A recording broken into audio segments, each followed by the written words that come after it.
It's Time Warner Cable's local edition. I'm Brad Pomerance. Our guest today is Steve Sojka. He's a member of the Simi Valley City Council, and I want to speak with you about what was known as redevelopment.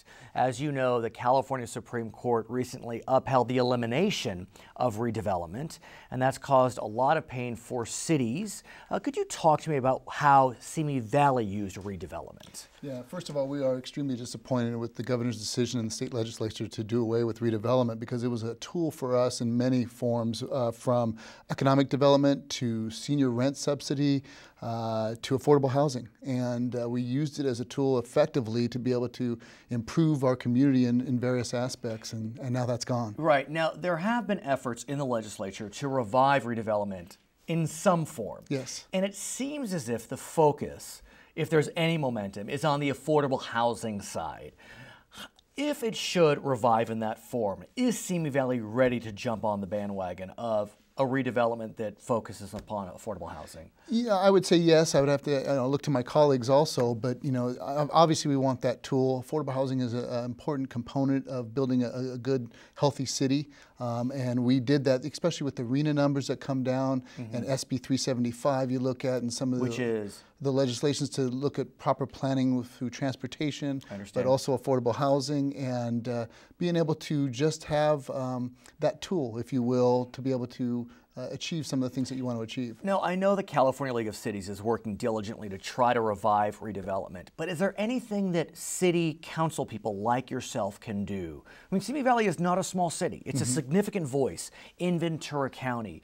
Or is it just the process needs to march forward and you just got to hope for the best? Well, I thought we were doing everything we could as a group through the California League of Cities or the League of California Cities. However you say it. Yes. And together we thought that we were on good footing with Prop 22, but unfortunately that didn't play out. Now, Prop 22, of course, was passed in November 2010, and that prevented the state from taking money from local coffers. That's exactly what they did in this case. But ultimately, what the California Supreme Court said is it's a tool, redevelopment of the state. They can create it or eliminate it. They did, and the compromise, which would have had the city sending money to the state, that was seen as a violation of Prop 22. So we couldn't pay the ransom to keep it going. Exactly.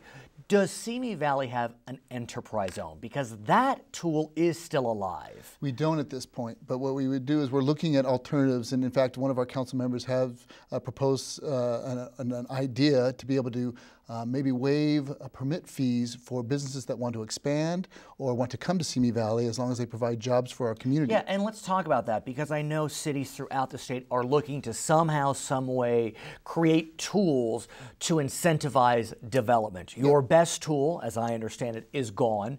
Not as many enterprise zones as we would think. So what other tools are you looking at? You just mentioned fee waivers, anything else? Well, and exactly, working with the Chamber of Commerce, but I think it's important to send that message out to the business community that, hey, Simi Valley is open for business. We want your business to come here, because I think it's an essential part of the local government to provide jobs for its community, because in the end, we benefit from the retail sales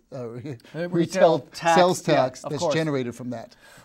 What about regions? Could Ventura County come together, or Southern Ventura County, where you are, to create some type of incentive to lure businesses, be it from other communities, or to develop in blighted areas? Yes, there's already a Ventura County Economic Development Collaborative that's together, so we would look to lean on them. But I think what your point was well made, that we're waiting to see if maybe they'll come up with some form of a redevelopment. If they don't, then we're going to look at option B and option C, obviously. Okay. His name is Steve Sojka. He is a member of the City Council in the city of Simi Valley. My name is Brad Pomerance. Thank you for watching Time Warner Cable Local Edition. We're going to send you back to HLN.